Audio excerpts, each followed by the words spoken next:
early August. What happened with the rains and the stormwater runoff? Well, we had, depending on who you talk to, between a 30 and 40 year rain event over the course of 3 weeks, and just received a ton of rain.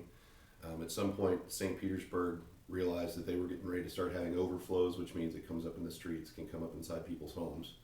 And somebody on the ground at the staff level made the decision that they were going to hook up a pump truck to the system and discharge that diluted sewage straight into the bayou. So unfortunately, we share that we share that water body with them, and so when that started coming in, we ended up with contaminated waterways at the beach and the marina in the bayou, of course. So, how much sewage was released, and did Gulfport have any say in it? We had zero say in it, and it was about 15.4 million gallons is the estimate. And what's that done to Clam Bayou and Boca Ciega Bay? What's our readings on enterococci and fecal coliform went through the roof initially. Those levels have since started to dissipate, but we're still clearly sitting there with a closed bayou, closed beach due to the recent rains this past Sunday that flushed more of that material back out into open water. So it's been a real nightmare, to tell you the truth. And it's not over yet, because anytime there's a heavy rain, the same thing could happen again. It could flush I think there's some ponds that still contain the stormwater. Yeah, true. There's two stormwater ponds at the north end, and then another on the east side. And those are kind of meant to work as a catchment, but certainly not for sewage. So what's happened is we end up with a lot still in the ponds, and when we get that flushing and like a high tide like we had on Sunday with the full moon, it pulls some of that material back out, which is why we ended up having to reclose the beach after we had opened it once we got acceptable readings. And just besides the bacteria counts, has there been any other effects on the bay have you noticed that there have been fewer dolphins or manatees or fish? No, I actually went over, I've taken a couple of trips over to the bayou, and I've actually seen wildlife there. A gentleman in the neighborhood had some film that he published on YouTube of a dolphin. I guess a lady that lives on the bayou had a manatee there. I can't imagine it's good for them, but I don't think we haven't had a huge fish kill or anything like that. So I think most of the animals that are capable of doing it, the marine life moves out because it's clearly not ideal conditions for them. So I don't think we've had any drastic effects in that scenario, but it's certainly not positive for anybody. I imagine if it's not good for human health, it can't promote a better environment for wildlife. And what are we looking at in the future? Is there some plan to fix this as far as so that it won't happen again? Well, what I did as soon as this started, with the consent of my city council and the cooperation of my city manager, is go and meet with St. Petersburg Mayor Kreisman. We sat down, told him what our concerns were. Frankly, one of the biggest things that we've learned from this is that there was not a good notification protocol in place. I can't speak for him, but on our end, we didn't feel like they were notified at the highest level on their side soon enough. We certainly didn't feel like we were notified as soon as the discharges started happening, or indeed what we would have liked is to have been notified that something like this was imminent. We could have had potentially some say in how that worked. So what we've done since then is we're trying to hammer out an agreement so that there will be a promise from them that will last beyond the terms of current mayors and council members, something we'll have in perpetuity, that they will never intentionally discharge sewage into our shared waters. And number two, that we develop a pretty strict communication protocol, so when we do end up in emergency situations, say we end up with a huge hurricane and it's going to sit on us and dump rain, we don't want to be in this situation again, but if there are going to be overflows that overwhelm the infrastructure, we'd like to have something in place so that we're all made aware of it before the emergency happens, and certainly not after the emergency's been ongoing. And long term, looking at the infrastructure, are you partnering with the city of St. Petersburg to help build a new treatment plant, maybe? Well, the treatment plant is theirs. We're their customer. So Mayor Kreisman gave us a letter initially where he promised they wouldn't do this again on his watch, and so far they've been true to that. Let's see, 3-4 days after the spill, I spoke with him on Saturday morning at his home, and we knew more rains were coming, and I asked him, please, if you end up in this situation again, we've taken our beating over here, please don't do this again.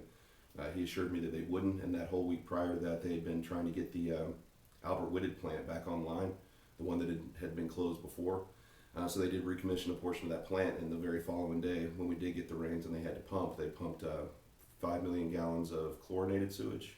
So some level of treatment, not what we got, which was the raw stuff, but they pumped that from the Albert Wood plant into Tampa Bay, which is also not a good option, but partially treated, and for the sake of my city, not to Clam Bayou. So not the best solution still, but still an improvement. Showed that he was true to his word, and he also gave us an outline of infrastructure improvements that they're planning to make in the next year to make sure that they have the capacity that they don't have right now.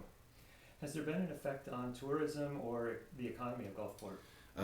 One business in particular, and you probably saw the piece on the news yesterday, a gentleman named Kurt Zulsdorf, who runs Kayak Nature Adventures. That's his business. He operates paddle boards and kayaks, rents them on the bayou, and he's been shut down. So, that's the most drastic. Our marina's still been in operation because it's mostly just a departure and arrival point. Not a lot of contact with the actual water while you're in the marina.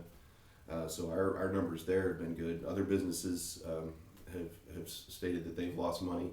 No one's opened their books to us at this point to show us how much they've lost. But if people want to come forward and start showing us demonstrating that there's been a loss directly from that would be great. But I work at two of the restaurants downtown, and I've still been making decent money there. We still had decent crowds. I think the biggest one is just the public perception that the water's contaminated, and truly the water is contaminated. But as far as the businesses go, that would be theirs to answer, but there's certainly been complaints. I don't think it's an economic disaster by any means, but I'm sure it's had some sort of effect. And how would you describe Clam Bayou and Boca Ciega Bay and Gulfport Beach to someone who hasn't been there? What's it like? It's a really beautiful place. St. Petersburg and the Water Management District and the city of Gulfport, we've invested a lot of time and energy trying to make that make the bayou a nice estuary, a nice place for public recreation, a good place for people to enjoy themselves and enjoy nature. And for this to happen, I'm extremely disappointed. I know our residents are very disappointed, and I know Mayor Kreisman is also disappointed because his city's invested a lot to make that a great habitat again. So for something like this to happen is really a big step backward. And I think what we're trying to do at this point is just use something tragic and turn it into an opportunity so that we can establish some mechanisms, some ongoing agreements that we work together and this doesn't happen again. Is there anything else our listeners should know about the issue? I think what happens a lot of times is that if you don't see people out running around waving their hands and just expressing outrage, people feel like, well, what's being done? People say we want to get it cleaned up. How do we clean it up? Well, the sad part is with this kind of thing, it's not like oil you can skim off the top or heavy metals that you can pull off the bottom. This is something that's bacteria exists in all portions of the water column, and there's not a tried and true method to clean it up. It just takes natural processes, time, and ironically enough, water to flush it out, so everything becomes diluted and ceases to be a problem. But I can speak for our city staff and for our city council that everybody in their own way, much of it cooperative, some of it individual, has been trying to do what they think is best to make the public aware, to assuage fears that this is going to be an ongoing problem or that this is the end of the world for Gulfport. So we've been trying to quietly do these things in the background, keep the public notified through the internet, through our channel 640 television station, through notifications in local papers, through signage posted at access points which we thought was the most immediate. If someone's in the position where they're going to make immediate contact with the water, we want to have signage. So, I just would like people to know that we are going to work through this problem. I'm choosing consciously, in spite of the fact that I'm very upset by the situation, I'm choosing to work through this proactively with the city of St. Petersburg. I think working with that, keeping the partnership in mind, as opposed to just going after them with litigation or some kind of a media attack is probably counterproductive to what we're trying to do. So I'd like to keep up that positive movement forward. And I just saw Mayor Kreisman at the Mayor's Council on Wednesday express to those cities what we're going through and what we're learning from it in order that they might take a look at their partnerships and agreements with their neighboring cities, and that countywide we could prevent this kind of thing from happening again. And of course that's going to take infrastructure dollars and time, but in the meantime we can at least work in the right direction. Thanks so much for your time. Yeah, you're welcome. I appreciate You're welcome. it.